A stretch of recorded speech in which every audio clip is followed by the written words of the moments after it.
दोस्तों, जिस तरीके से नई दिल्ली रेलवे स्टेशन पर भगदड़ मची है, उसके बाद से लगातार अब कई सवाल उठ रहे हैं कि जिस तरीके से यह भ्रम फैलाया गया कि 144 साल बाद महाकुंभ आ रहा है, अगर आप इस जीवन में नहीं जा पाएंगे तो फिर दोबारा कभी आपको मौका नहीं मिलेगा। जिस तरीके से नई दिल्ली रेलवे स्टेशन पर रात के तकरीबन 11:30 बजे लोगों की एक भारी भीड़ जमा हो गई।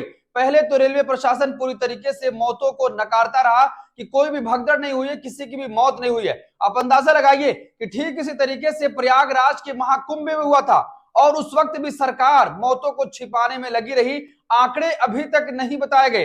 अखिलेश यादव लगातार ये कहते रहे कि जो सरकार डिजिटल महाकुंभ बता रही है वो डिजिट नहीं बता पा रही है। अब ठीक उसी तरीके से नई दिल्ली रेलवे स्टेशन पर भी जो घटना हुई है, सरकार उसको छिपाने की पूरी कोशिश कर रही थी।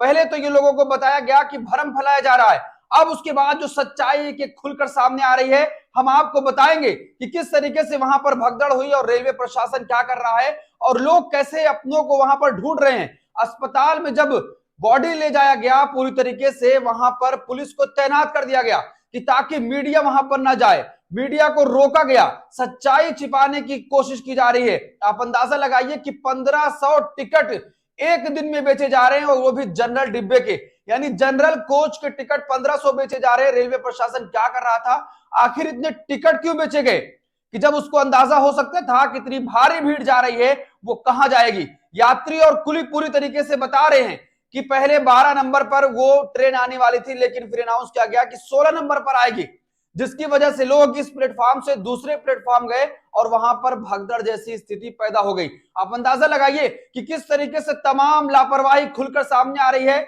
लेकिन अभी तक रेलवे मंत्री का इस्तीफा देश का गोदी मीडिया नहीं मांग पा रहा है। गोदी मीडिया में इतनी हिम्मत नहीं हो पा रही है कि वे रेलवे मंत्री से इस्तीफा मांगे। दोस्तों, एक खबर पर विस्तार से चर्चा करेंगे कि जिस तरीके से सुधीर चौधरी की वो वीडियो वायरल हो रही है जिसमें वो साफ तौर पर झूठ बोलते हुए नजर आ रहे हैं कि अगर आप इस महाकुंभ में इस बार नहीं जा पाए, 144 साल बाद वो समय आएगा कि जब आप महाकुंभ जाएंगे, पता नहीं आप जीवित रहेंगे या नहीं रहेंगे। उसके बाद से लगातार पूरे देश से लोगों की एक भारी भीड़ वहां पर जा रही है और जिस तरीके से अव्यवस्था वहां पर फैली हुई है, लोगों को खाने पीने की चीजें नहीं मिल रही हैं, आसमान छू रही ऐसी तमाम चीजें, हम आपको दिखाएंगे कि आखिर किस तरीके से वहां पर ऐसी सारी चीजें की गई हैं।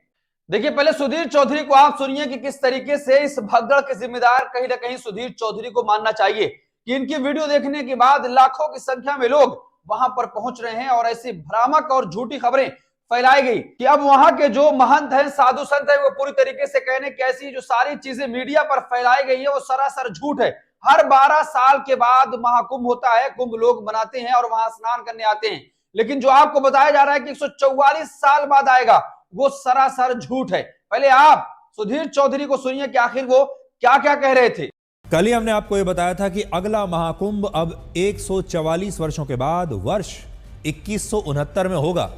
तब तक आप शायद जीवित नहीं होंगे और इसलिए अगर इस बार के महाकुंभ में आपने ये पवित्र स्नान नहीं किया तो यह अवसर आपके जीवन में दोबारा कभी नहीं आएगा। तो दोस्तों, आपने सुना कि सुधीर चौधरी साफ तौर पर यह कह रहे हैं कि अगर आप इस बार नहीं जा पाए तो 2169 में फिर आपको मौका मिलेगा। आप अंदाजा लगाइए कि किस तरीके से झूठ परोसा जा रहा है और कह रहे हैं कि अगर इस जीवन में आप नहीं जा पाए तो आप फिर कभी महाकुंभ का स्नान नहीं कर पाएंगे। उसके बाद से लगातार जो लोग अभी तक ये नहीं जान पाए हैं कि आखिर क्या ये सच है या झूठ है, वो लगातार ऐसी जगहों पर जाने के लिए तैयार हैं और उसके बाद जो तस्वीर सामने आ रही है वो आपके सामने है। एक एक तस्वीर देखिए और भीड़ देखिए कि किस तरीके से वहां पर भगदड़ मची, कैसे जूते चप्पल छोड़कर लोग वहां पर भागे हैं और न जाने कितने ऐसे लोग हैं जो अपनों को वहां ढूंढ रहे हैं। लेकिन अभी तक सरकारी जो आंकड़ा आया है कि 21 लोगों की मौत हुई है, लेकिन जो अपने परिजनों को ढूंढ रहे हैं वो कह रहे हैं कि एक एक बेड पर 4-4 बॉडी पड़ी हुई है। तो क्या यहां पर भी आंकड़े छिपाने की कोशिश की जा रही है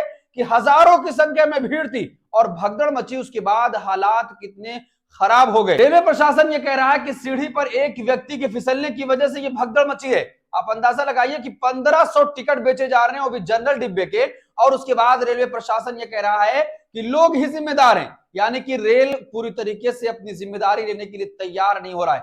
आखिर ऐसी तमाम जगहें जब ऐसी हो रही हैं तो फिर कोई जिम्मेदारी लेने को तैयार क्यों नहीं हो रहा है। देखिए, इस पूरी घटना के बाद राहुल गांधी ने ट्वीट करके कहा है कि जिस तरीके से सरकार पूरी तरीके से लापरवाही बरत रही है, प्रशासन जो नाकामी अपनी छिपाने की कोशिश कर रहा है, वो देश के सामने आकर रहेगा। दिल्ली रेलवे स्टेशन पर भगदड़ मचने से कई लोगों की मृत्यु और कईयों के घायल होने की खबर है। ये अत्यंत दुखद और व्यथित करने वाली घटना है। शोकाकुल परिवारों के प्रति अपनी गहरी संवेदनाएं व्यक्त करता हूं और घायलों के शीघ्र स्वस्थ होने की आशा भी करता हूं। यह घटना एक बार फिर रेलवे की नाकामी और सरकार की असंवेदनशीलता को उजागर करती है। प्रयागराज जा रहे श्रद्धालुओं की बड़ी संख्या को देखते हुए स्टेशन पर बेहतर इंतजाम किए जाने चाहिए थे। सरकार और प्रशासन को सुनिश्चित करना चाहिए था कि बद इंतजामी और लापरवाही के कारण किसी को अपनी जान न गंवानी पड़े। दोस्तों, इस पूरी भगदड़ के बाद लगातार सरकार पर सवालिया निशान खड़ा हो रहा है। राहुल गांधी भी ये सवाल खड़ा कर रहे हैं कि आखिर जब इतनी भारी तादाद में लोग महाकुंभ जा रहे हैं तो सारी चीजें व्यवस्थाएं क्यों नहीं की गई? आखिर सरकार ने लापरवाही क्यों बरती? क्या लोगों की जान अब इतनी आसान हो चुकी है कि कहीं भी भगदड़ हो जाए और लोग मर जाएं, सरकार पहले से उसके लिए तैयार नहीं हो पाती है? सवाल यह है कि जब 1500 टिकट डेली बेचे जा रहे थे जनरल डिब्बे के, तो आखिर रेलवे प्रशासन कहां सो रहा था? क्या उसको पता नहीं था कितनी भारी संख्या में अगर लोग आएंगे तो फिर कैसे जाएंगे? क्या भगदड़ की स्थिति के लिए पहले से कोई जायजा लिया गया था? क्या उसके लिए तैयारियां की गई थी? रेलवे प्रशासन तो पूरी तरीके से झूठ बोल रहा है। लोगों की जाने गई हैं और जिम्मेदार भी उन्हीं लोगों को ठहरा दिया गया है कि एक व्यक्ति के पैर के फिसलने की वजह से सीढ़ियों पर जब वो गिर गया तो उसके बाद भगदड़ मच गई। आप अंदाजा लगाइए और वीडियो देखिए कि किस तरीके से लोग वहां पर मौजूद थे और जब भगदड़ मची है तो कैसे लोग अपनी जान बचाकर वहां से भागे हैं। जूते, चप्पल और कपड़े ये गवाही दे रहे हैं कि भारी तादाद में वहां पर ऐसी तमाम चीजें हुई हैं और भगदड़ काफी भयावह थी। लेकिन उसके बावजूद भी रेलवे मंत्री का अभी तक बयान सामने नहीं आया। सिर्फ ये कह रहे हैं कि जो घटना हुई है हम उसको सोच रहे हैं कि आखिर ये कैसे हो गया। ऐसी तमाम घटनाएं हुई, इनके रहते हुए न जाने कितने रेलवे हादसे हुए, लेकिन अभी तक एक बार भी इनसे जवाब नहीं मांगा गया। क्या लोगों की जानें इतनी आसान हो गई हैं कि किसी भी तरीके से उनको किसी भगदड़ में मार दिया जाएगा?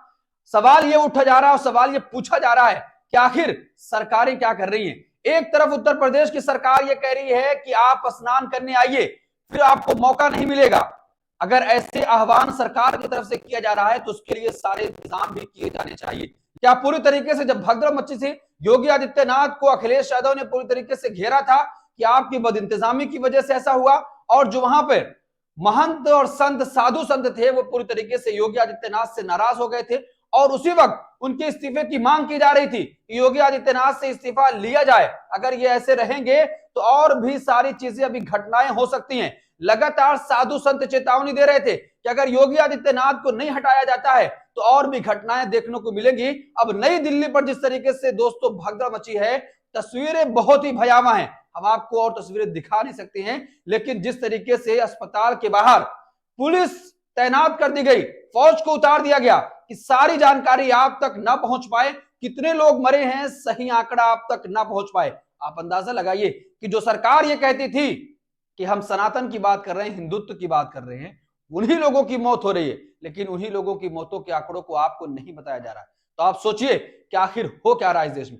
लेकिन दोस्तों, इस पूरी भगदड़ के बाद रेलवे प्रशासन पर एक बड़ा सवाल खड़ा हो रहा है कि आखिर प्रशासन किस नींद में सो रहा था? उसको पहले से सारी चीजें मालूम क्यों नहीं हो पाई कि आखिर इतनी भारी संख्या में जब लोग यहां पर पहुंच रहे हैं तो फिर क्या कुछ नहीं हो सकता है।